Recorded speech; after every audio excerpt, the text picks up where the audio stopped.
Hi everybody, how's it going? No vídeo de hoje nós vamos ver a diferença entre o to e o for. Essas duas palavrinhas que causam bastante confusão. Vamos lá? Mas antes não se esqueça de deixar um like e de se inscrever no canal para sempre receber notificações sobre os nossos vídeos novos. Vamos lá!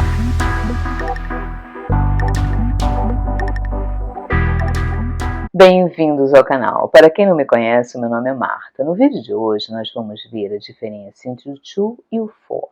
Essas duas palavrinhas que causam bastante confusão na hora de usar, não? Primeiro a gente vai ver alguns usos para o to, depois a gente vai ver alguns usos para o for. E depois a gente vai falar um pouquinho da diferença entre eles. O primeiro uso do to é para juntar dois verbos, para marcar um infinitivo de um verbo, para juntar dois verbos, como por exemplo, I wanted to travel around the world. I wanted to travel around the world. Eu queria viajar ao redor do mundo. I wanted to travel around the world. Aqui o to, ele está ligando o verbo want com o verbo travel. Então, é uma forma da gente ligar dois verbos em inglês é usando o to. Um outro exemplo. She needs to finish her homework. She needs to finish her homework. Ela precisa terminar o seu dever de casa. Aqui também, o to está sendo usado para conectar, para ligar dois verbos, não o need com o verbo finish. She needs to finish her homework. Em inglês, uma das formas de ligar os verbos é usando o to, não dessa forma, dessa maneira. A segunda maneira de se usar o to é para expressar um propósito, um objetivo, como por exemplo, He studied hard to pass the exam. He studied hard to pass the exam. Ele estudou bastante para passar no exame. Então, para passar no exame, to pass the exam, é o objetivo. Então, aí nesses casos nós usamos o to. Um outro exemplo. I work out twice a week to stay healthy. I work out twice a week to stay healthy. Eu malho 2 vezes por semana para me manter saudável, para ficar saudável. To stay healthy é o motivo, o propósito da ação.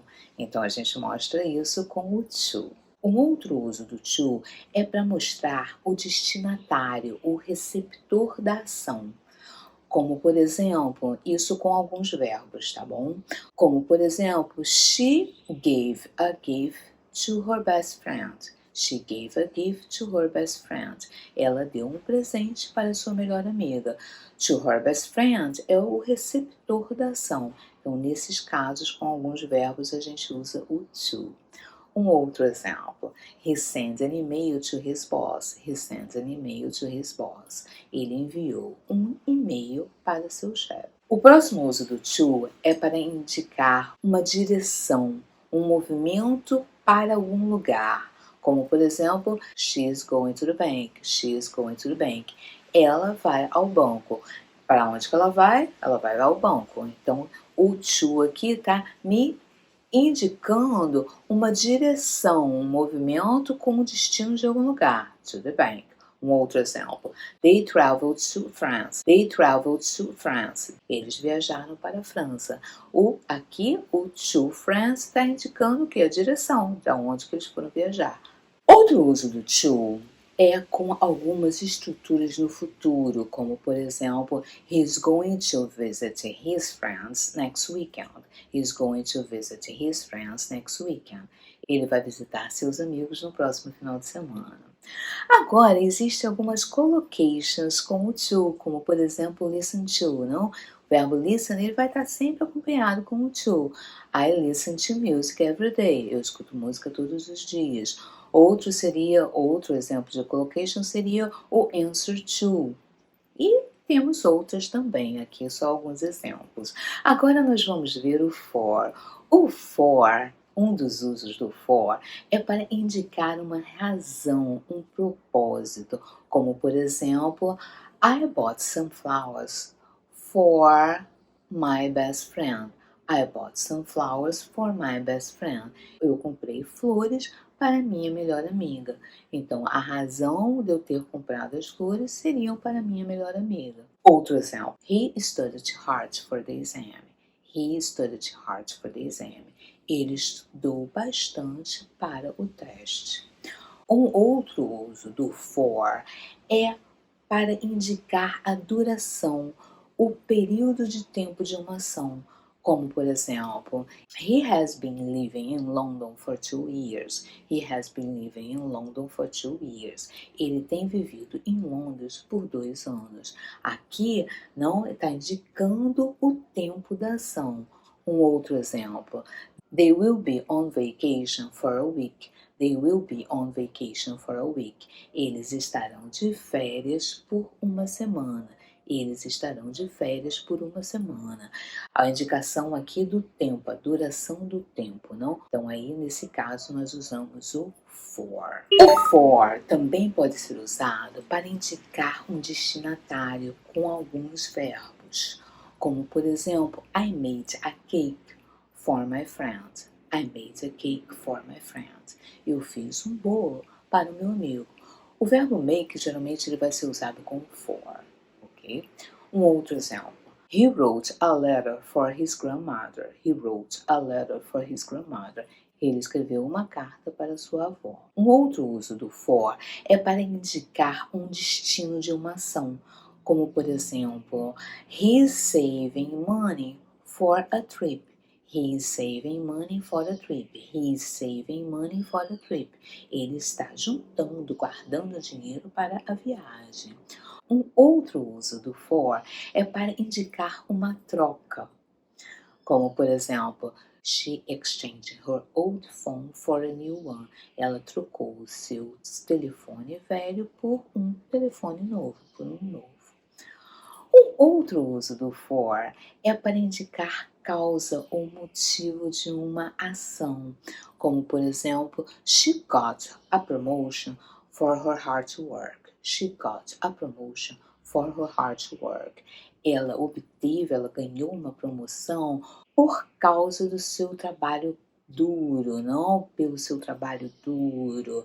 É o motivo, a causa. Nesses casos a gente usa o for.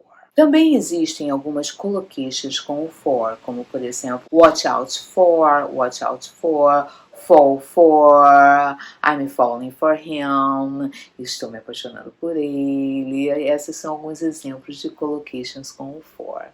Agora que nós vimos alguns usos de to e alguns usos de for, vamos ver um pouco da diferença entre eles. Se você reparou, eu coloquei 2 exemplos bastante parecidos. He studied hard for the exam. He studied hard for the exam. E o outro exemplo foi he studied hard to pass the exam.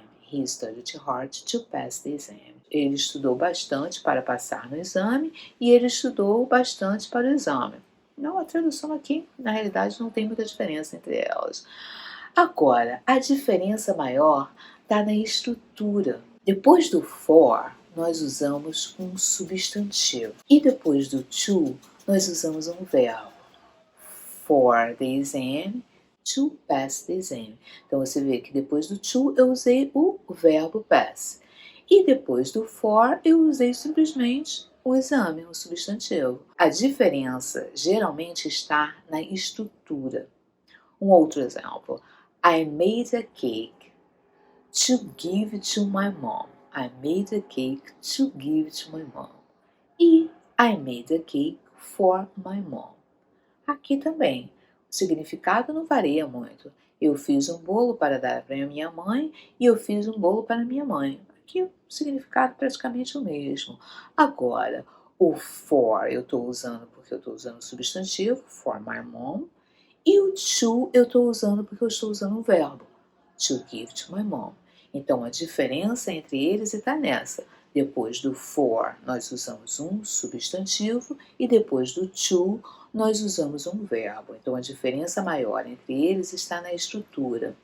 Mas, uma coisa que eu acho interessantíssima entre o to e o for é você tentar entendê-lo pelo ouvido. que eu quero dizer com isso?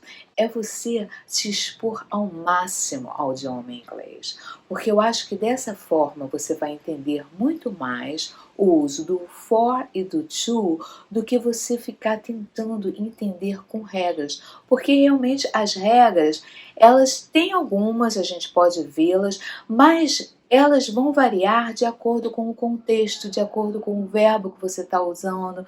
Então, elas são regras bastante variáveis, que eu acho melhor, não, a maneira que eu aprendi foi realmente com o ouvido, pelo listen, por você. Não, esse verbo vai mais com esse, porque o ouvido te traz isso.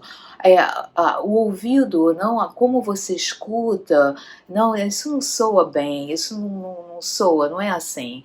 Isso eu acho que às vezes é muito melhor você se expor à língua, se ouvir mais a língua, para entender essas nuances, porque elas vão variar bastante com o contexto e com os verbos, tá? Mas eu espero que tenha ficado mais claro para vocês. Lógico que a gente só viu aqui algumas das diferenças entre o to e o for, não vemos todas, é óbvio. Mas eu espero que tenha ficado mais claro para vocês e nos vemos na próxima semana com mais uma dica e mais um vídeo. E nos siga aqui e nos siga no Instagram. No Instagram nós postamos dicas de inglês todos os dias. English on the top, English on the top. E aqui nós postamos um vídeo novo a cada terça-feira. A cada terça-feira um vídeo novo para você. Thank you for watching. Bye bye.